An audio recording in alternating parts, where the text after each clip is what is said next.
자, 최근에 여러 가지 이제 서울이나 이제 일부 입지 좋은 일기 신도시 중에 분당이라든지 평촌, 과천 이런 쪽이 이제 급등을 하다 보니까 아마 정부도 상당히 불안 초조해 하는 것 같습니다. 특히 이 주택 가격 상승은 젊은 층의 내 집 마련이라든지 출산 문제까지도 여러 가지로 이게 복잡하게 얽혀져 있는 문제입니다. 그럼에도 불구하고 여러 가지 얘기들이 나오다 보니까 대단히 시장에서는 혼돈이 있을 수밖에 없습니다. 이런 와중에서도 서울의 주택 가격이 잡힐 거냐 하는 것에 대해서는 상당히 회의적인 시각이 많습니다. 그래서 제가 최근에 서울이라든지 입지 좋은 수도권의 일부 지역에 주택 가격이 상승하는 급등하는 그 원인을 다시 한번 제가 한번 짚어드리고요. 최근에 정부 정책 당국자라든지 여당 관계자가 얘기한 내용들을 갖다가 개략적으로 어떤 내용이 있었는지 이걸 한번 다시 짚어드리고요. 제가 생각하는 희망사항 측면에서 이러이런 방향으로 정책 대안이 나왔으면 좋겠다 하는 사항들을 좀 열거해서 말씀 좀 드리도록 하겠습니다. 자, 먼저 왜 최근에 이렇게 올랐느냐 하는 문제입니다. 자, 서울이라든지 일부 수도권의 주택 가격이, 즉 아파트 가격이 왜 올랐느냐? 그 원인은 크게 두 가지입니다. 두 가지. 첫 번째는 공인중개사 사무실에 있는 중개업소 사무실에 있는 팔려고 내놓은 주택이 없다는 겁니다. 즉, 첫 번째는 매물 풍기 현상이 지속되고 있다는 거고요. 두 번째는 기본적으로 수급 불균형이 가속되고 있다 하는 이 두 가지 요인으로 요약을 해서 말씀을 드릴 수가 있는데요. 그러면 왜 매물 풍기 현상이 이렇게 빚어지고 있느냐 하는 것은 작년 파리 대책을 기점으로 자, 금년 4월부터 양도세 중과하겠습니다 하고 미리 예고를 했지 않습니까? 그러다 보니까 이런 양도세 중과로 인해서 다주택자라든지 그렇자면 분양권 같은 경우도 마찬가지죠. 미리미리 다 입장 정리를 다 끝내놨습니다. 그러다 보니까 매도자 입장에서 급할 이유가 없습니다. 급할 이유가 없다 보니까 이렇게 매물이 축소된 첫 번째 원인인 양도세 중과가 첫 번째 원인이 되겠고요.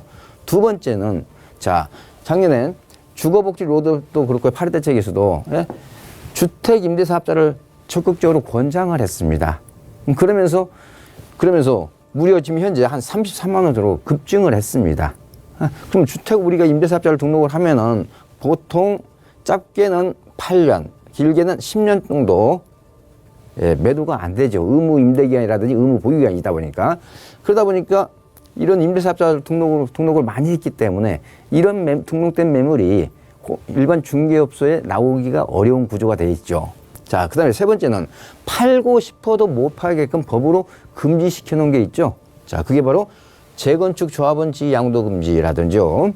그 다음에 입주권 전매제한이라든지 분양권 전매제한 해서 어떤 팔고 싶어도 못 팔게끔 막아놨습니다. 크게 이런 세 가지 이유로 중개업소에 매물 자체가 없는 이런 풍기 현상이 있으면서 그러다가 어쩌다가 매물이 한두 개 나오면 그게 거래가 되면서 최고가를 경신하는 이런 진풍경이 지금 현재 벌어지고 있는 현상이고요. 두 번째는 수급 불균형이 더 가속되고 있다는 겁니다. 자, 기본적으로 서울 같은 경우는 수요 대비 공급이 절대적으로 부족하다는 것 돼서 어느 누구도 부정하지 못할 겁니다. 자, 그렇기 때문에 기본적으로 서울의 수요 대비 공급량이 부족하다는 걸 어느 정도 다 알고 있다는 거죠. 그러면서도 또 실제 자가에서 거주하는 비율은 더더욱이 낮죠. 또한 서울이라든지 일기 신도시 자, 같은 경우도 대부분이 아파트가 20년이 노후된 아파트가 대부분이라는 겁니다. 자, 그렇다면은 어떤 이런 노후된 아파트가 많다 보니까 새 아파트에 대한 수급 불균형은 굉장히 심할 수밖에 없습니다. 자, 그래서 아파트 가격도 새 아파트가 가격을 이렇게 선도하는 그런 현상을 가져오고 있고요. 그다음에 최근에 멸실주택이 많아지고 있죠. 자, 재건축이나 재개발이죠. 특히 작년 연말까지 재건축 초과이익 환수 피해가기 위해서 사업 속도를 많이 냈었죠. 그러다 보니까 이런 최근에 멸실주택 증가 이런 원인으로 인해서 수급 불균형이 가속되고 있고 또한 매물 풍기 현상까지 같이 맞물리면서 이런 현상들이 나오고 있다는 겁니다. 자, 이런 현상이 이런 원인이 여기에 있음에도 불구하고 최근 나온 어떤 정부에 있어서 어떤 정책에 대한 일부 발언들을 좀 살펴보도록 하겠습니다. 이제 다주택자나 그렇지만 1주택이라도 고가 주택을 가지고 있는 사람에 대해서는 종부세를 강화해야 된다. 뭐 이런 표현이 한번 나왔었죠. 또 최근에는 주택 임대사업자에 대한 인센티브를 너무 과한 거 아니냐 해서 좀 축소해야 된다 하는 이런 발표도 있었고요. 그다음에 이제 이건 서울시와 관련된 얘기죠. 용산이나 여의도 마스터 플랜을 잠시 보류하겠다. 박원순 시장이 발표를 했죠. 그다음에 서울 도시 재생 사업도 당분간 보류하겠다. 자, 또한 기준시가라든지 공시지가 같은 것을 좀 현실화해야 되겠다. 현재 한 60 내지 한 70%인데, 자, 이렇게 되면 이제 보유세 인상을 가져오게 되겠죠.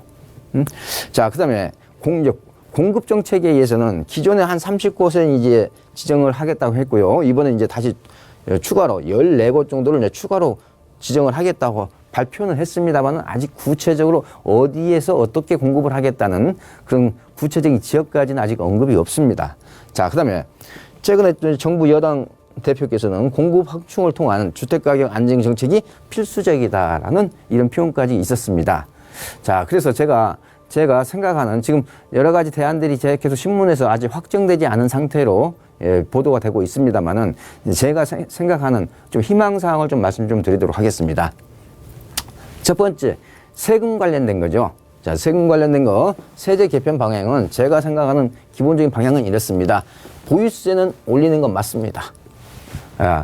OECD 수준까지 올리는 게 맞습니다. 그렇지만 거래세만큼은 완화시키는 게 맞다고 보입니다. 특히 보유세 같은 경우는 재산세, 종부세 같은 경우는 올리는 게 맞고요. 그렇지만은 파급 효과가 큰 저소득층에 대한 건강보험료 문제 같은 경우는 좀 차등으로 좀 이제 봐야 될 것 같고요. 그렇지만 거래세는 대폭 완화를 해서 기본적으로 중개업소에 매물이 나올 수 있는 구조를 만들어 주셔야 되는 겁니다. 그래서 양도세 중과 폐지를 중과만이 능사가 아니다. 그래서 저는 기본적인 큰 세제 방향의 큰 틀은 보유세 강화, 거래세 완화 이런 큰 틀을 유지를 했으면 좋겠다 하는 게 제 생각이고요. 두 번째는 이제 공급 확충입니다. 공급 확충인데 무조건 어떤 숫자만의 확충이 아니라 적재적소에 있어서의 어떤 양질의 공급량을 늘리는 게 가장 첫 번째 전제사항이 돼야 된다는 거고요. 그래서 저는 지금 서울시는 그린벨트 해제에 대해서 다소 좀 부정적인 시각을 가지고 있는 것 같아요.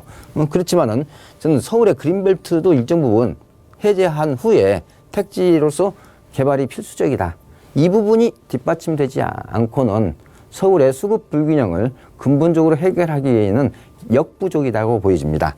자, 그 다음에 도심에 있는 역세권이라든지요, 그런 지역의 준주거 지역이나 상업 지역에 있어서 용적률에 대해서 다소 완화를 시켜서 공급을 늘리는 효과를 기대해야 된다는 거 말씀드리고요.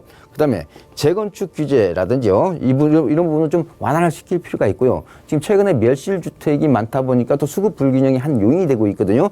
그렇기 때문에 이주 시기 같은 경우도 좀 조절을 할 필요가 있다라고 보여집니다. 자, 그 다음에는 대출 문제죠. 대출 문제에 대해서는 저는 기본적으로 시장에서 느끼는 규제 내용 중에 가장 강력한 규제 내용이 되겠습니다. 그래서 저는 기본적으로 현행 규제 당분간은 좀 지속할 필요가 있다라고 보는 그런 견해를 가지고 있습니다. 그래서 대출 건수 축소라든지 한도 축소, 그다음에 DSR 적용, 저는 그래서 기본적으로 대출 규제에 대해서는 현 정부 기조대로 당분간은 유지되는 게 저는 맞다고 보여집니다. 자, 그 다음에 이제 임대사업자 등록에 대해서 이제 요즘에 이제 논란이 되고 있는데, 제가 봤을 때는 현행처럼 인센티브 제공은 유지를 하는 게 맞습니다. 그래야 전월세 상한제 효과도 누릴 수가 있고, 일정한, 중산층이나 서민들의 어떤 주거권, 그런 행복 추구권도 이게 고려를 할 수 있으면서, 그러면서 어떤 정책의 일관성도 유지될 필요가 있습니다. 따라서 우리가 연간 5% 상승 제한폭이라는 게 있기 때문에 오히려 집 없는 사람들한테 8년간 안심하게 살 수 있는 이런 제도이기 때문에 현행처럼 인센티브를 제공하면서 갈 필요가 있다. 단 한 가지를 개선할 필요가 있겠습니다. 지금 사업자 대출을 활용해서 대출을 80%까지 이게 받는 사례가 있는데요. 이 대출 한도는 일반 주택담보대출처럼 서울 같으면 40%로 이렇게 대출 한도를 줄이는 그런 정책은 저는 필요하다고 봅니다. 그래서 인센티브는 현행 좀 유지하는 쪽으로 좀 골격을 잡았으면 좋겠고요. 예, 대출 한도만큼은 일반 주택담보대출과 동일하게 하는 방법이 효과적이지 않을까 싶습니다. 제가 그래서 제 희망사항을 이제 섞어서 말씀을 드렸는데요. 제가 좀 더 강조를 드리기 위해서 우리가 시장에서 어떤 가격이 결정하는 요소를 따질 때 우리가 수요 곡선이라는 게 있습니다. 수요 곡선이 있는데 이 수요 곡선에 우리가 아시다시피 두 가지의 수요 곡선이 있습니다. 알프레드 마샬이 주장한 수요 곡선이 있고요. 그다음에 왈라스가 주장한 수요 곡선이 있습니다. 자, 두 가지 수요 곡선입니다만 서로 성격이 다르다는 것을 저는 강조드리고 싶습니다. 즉 왈라스가 말한 수요 곡선 같은 경우는요. 가격의 높낮이가 가격의 수준이 물량을 결정하는 이런 수요 곡선이 되겠고요. 이런 경우는 기본적으로 공산품에 해당되어 있죠. 그렇기 때문에 시장에 즉시 문제가 됐을 때 탄력적으로 대응이 가능한 탄력성이 강조된 수요 곡선이 되겠습니다. 이게 왈라스의 수요 곡선이고요. 자, 알프레드 마샬이 주장한 수요 곡선은 물량이 가격을 결정하는 겁니다. 물량이 가격을 결정하는 겁니다. 자, 이게 바로 이제 생활 필수재입니다. 그러면서 바로바로 대응이 안 되고 시간이 필요한 비탄력적인 상품이 여기에 해당이 되겠습니다. 바로 우리 아파트 주택이 여기에 해당됩니다. 즉 물량이 가격을 결정하는 수요 곡선에 해당된다는 거죠. 따라서 근본적인 문제 해결은 물량 증가 없이는 가격 안정 없다는 점, 이 점을 반드시 정책을 입안하신 분께서는 놓치시면 안 된다는 걸 제가 강조드리고자 해서 오늘 말씀 좀 드렸습니다.